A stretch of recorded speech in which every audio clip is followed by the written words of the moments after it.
Happy Saturday, my friend. It's Pat Sloan here with my daily video, except for Sundays. I don't do them on Sundays. So today for our calendar, it says 1, 2, 3. And what that is I would like to hear about a quilt that you have done with other people. I think community quilts are a pretty amazing thing to experience. When I showed you my splendid sampler quilt, that was a community quilt in the sense that, we asked all these designers to work with us and make a block. But I'm talking a little bit different. I'd like to know a community quilt where all the blocks were made by different people that you know, that you worked on it. It could have been a charity project. When I first started making quilts, that's exactly how I met people. I joined a guild and joined a charity quilt group, and we would get blocks from the people in the guild, and then we would set them into quilts, and then they would be given to charities for different things, either to auction or to give, however it worked for that charity. Often they were given to auction because we were doing sort of a really nice quilt that could be auctioned off. You might be doing a group quilt for a wedding gift. A friend of mine did a group quilt for a wedding gift for a friend. So we each made blocks. They went into the quilt and then we gave it to him when he got married. You might have done them for some sort of anniversary, getting signatures from everybody. And the other kind of group quilts that are really fun is you might do one with a bunch of friends where maybe you swapped blocks, that you made 5 of the same block and you kept one and gave 4 to the other 4 people. You may have done something with sections. Maybe I saw years ago at a quilt show, there were like 4 panels. And each panel was done by a different person, and then they went into one quilt, and it made this one scene that went across, but each panel was a different person's design. So that's the kind of group quilts I'm talking about. What have you done? And if you can share a picture over at my community, Quilt Along with Pat Sloan, that would be really wonderful. I would love to see it. I was thinking about this, and I thought, I haven't really, besides the Splendid Sampler, I haven't done anything like that for a very long time. And I did them early on when I was quilt making, before I was a business, and I don't really have good pictures of those things. So sometime I have some older pictures of quilts from back then. I'll have to look through them and see if I can find something that was a group project. And of course, any things I did for the charity, of course, went. And I didn't really back then take pictures of those. The guild might have, but who knows where they would be, right? This off into the Neverlands. Okay, so I have a correction. Yesterday when I showed you this quilt of the with the cuddle on the back, I told you the wrong place it was from. That was from the Jolly Bar 2 Sew Along book. So down below in the description box, I have the link to the Sew Along page for the Jolly Bar 2 book, where you can download the layout for the sampler. Each block is in the book, but the sampler you have to get from my website. And while you're here, click the subscribe below so that we can be best friends. And click the little bell, ding, ding, ding. That way you get a little notice when the new videos come out. So I have Q&A for the rest of this. There was a lot of Q&A that I thought was super fun and interesting. So first we're going to, I have my cadre of rolling carts, my rolling assistants, because April asked me, what do I keep in those? So I thought, well, that's an interesting question, because for the most part, these are working carts. They're not storage carts. I don't put something there where I'm saying, okay, all my charm packs go on this shelf, always forever. No, they're working shelves. So there's always something different in most of those shelves. I switch them out, I change, project finishes, I use that stuff, whatever. So I thought I would just show you. This one is the most stable as far as its content goes. So the top shelf here pretty much always has this basket with rotary cutters and scissors and a bunch of rulers I use all the time. I've got a ruler that generally will come in here and is in the, I'm sorry, you can't really see this that well, and is in the holder, the stash and store holder. So this ruler stays in here like that so that I can just pull it out. So Let me see if you can see. Now down below, I'm going to push it out there a little bit. So that second shelf is all the stuff from my wrist exercises and my journal book. And then the bottom shelf is actually needs to be cleaned out. It's just a bunch of stuff I use for taking photos, and I've not been using those lately, so they all need to be taken and put somewhere else. Okay, so that cart doesn't change a whole lot right now. This cart changes a lot. The top is the Jolly Bar stuff. So that's a working top. It's like working stuff. Down here, I have the cross stitch for the monthly one. And then I have the blue blocks that I have to work on. They're down there. And on the bottom is crochet. So there's a crochet project and my pillow sham project, which I have not gotten to, and I won't be this month. So then the last cart also switches around a lot. Right now the top of it is empty, so there's nothing in the top. The bottom half has like the pink fabrics I showed you the other day, because I need to put them away, so they're here for me to put away. Then there's some other notions in here, and on the bottom are some new patterns and things that came in that I haven't showed you yet. So that is also a working cart. Now, if you're on my community page, Quilt Along with Pat Sloan, share what your carts look like. Some of you keep them with projects. Some of you do use them as a storage.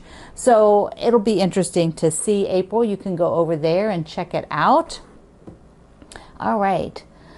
Now, Julia asked a question, which was a really good question. If you are fairly new to quilting, there are lots of terms that you might not be familiar with. And if you are even self-taught or taught by watching videos on the internet, and you may have been making quilts for a long time, but you've never really dived into what words are that we use to describe things in quilt making, then you might not know what everything is. So she asked, and the perfect thing you can do is get my Teach Me to Quilt book. Get this one, my Teach Me to Quilt book, because I tell you all of these basic terminology in there. So if you are self-taught, it will fill in all those blanks so that you'll be able to read patterns, you'll be able to understand the terminology, and have a lot more confidence when you look at a project. You're like, yeah, I can do that. I know what that means. So Jaleesa's question is, what is sashing? So sashing is the strips that go between blocks. So if you look at my crush quilt on the wall there is no sashing. Those blocks are set side by side. There's nothing in between them. Sashing is generally just a strip of fabric like this. Usually, and then so you would have like a block on one side. Here, let me lay this down. It'd be easier. So you would have a block on one side and a block on the other side, and this piece in the middle is called sashing. And then if you were to put a square, like if you did more sashing going the other way, I don't have a lot of strips here, I didn't prepare for this, but if you were doing sashing now between the next set of blocks, you know, like you would have the next set of blocks and sashing, then often you will see a square that connects them here, and that's often called a cornerstone. So this is the sashing, is what is connecting everything. All right. That's good. It's good to know the terminology because people will toss things out. The one that gets me, it took me years, I don't know why, but people will abbreviate local quilt shop, LQS. And I would be like, what is LQS? Because I always thought of it as a technique. I was like, what technique am I doing? Or what kind of block am I making that's an LQS, like a half square triangle is HST. So LQS is local quilt shop. Now I know. I've got that in my head now. So the last question I have was from Jean Marie. And let me just sit down again. She had a very interesting question, which is, I think, something that a lot of us want to know more about, and it's not an easy thing to learn about. So she was making an attic quilt, attic window quilt. So she had a specific pattern called the attic window, and she had her quilt top. And now she wanted to see how people did the quilting that puts the 3 layers together. So of course, if you're new to quilting, you hear the word quilting and it can mean several things, which is really unfortunate when we put, because it's very, very confusing. When you put the 3 layers together, the stitching that does that is called quilting. And so Jean Marie wanted to find some designs people did when they did an attic window pattern. You know, what did they do? Straight lines? Did they echo? Did they put a pretty fleur-de-lis or a medallion in the middle? You know, what did they do? Well, it's very hard to search for those types of designs by pattern, because if you search the pattern name, you get mostly the how to make the quilt top, not how to put the design to put the layers together. And pretty much the other reason it's hard to find is that nobody writes anything out there to show you that. If a person has made an attic window quilt, they are not writing an article that tells you, here's the design I put together. So the information really isn't there in the format that you need. So here's some suggestions, because putting those 3 layers together, doing that quilting design that attaches the 3 layers together, is a whole separate art form to making the quilt top. It's like you're doing 2 types of art. When you make your quilt top with your colors and your precision piecing or your applique or whatever it is, your embellishments, and then you do a design to put the 3 layers together. You could do an overall design, but if you really want to do something called custom, often it's called custom when it is fit to your quilt and your pattern, the best thing to do is you're going to have to take it on as a research project. You know, basically learning about how people approach the design process of quilting. There are lots of books on it. You can get books. There are classes online about it. And the best thing you can do is start to follow long arm quilters, because long arm quilters, their art form is the design that puts the 3 layers together. So if you start following people who are doing custom work, they will be posting pictures of the work as they go along, so that you can go and see the designs that they do. And you will often then have to translate what they're doing into what you have, because they're rarely going to show the exact quilt that you have made. You know, you might get lucky and find one, but even then there could be a ton of ways, you know, to do it. So basically you have to develop a skill. You have to develop a new skill for designing the pattern that puts the layers together. There are, in days gone by, there were stencils, and people did, when they quilted by hand, they would draw out a stencil, and there were lots of stencil designs, but the issue was still there. If you had a 12-inch block, you could get a 12-inch stencil, but which one would look good on your pattern? And then what fabric are you using? That will determine like how much work do you want to put in this, because if it's busy fabric, you aren't going to see that design. It's just going to disappear into your fabric. If you have a solid, that design is going to be the thing that you see. It is like the center of attention. So there's this whole range of information.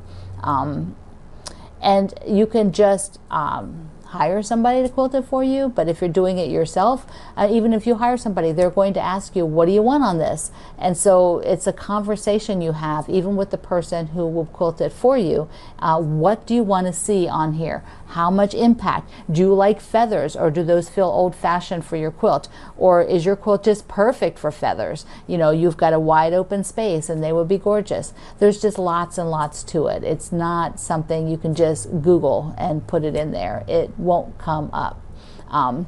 So I hope that helps. I hope that helps some of you that have been thinking about this. And of course, overall designs are a totally different thing. I'm just talking about how do you find something sort of custom or specific to your quilt top. Okay, my friend. Oh, you saw these when I did that little sample. My last 2 crumb blocks from the scraps that I have, I literally have these 2 pieces.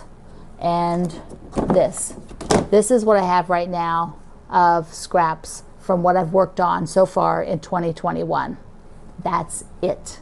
So everything else has been made into a crumb block that is up on the wall there. So I've got all those blocks plus these ones still. Remember, these guys are still from the Jolly Bar. Okay.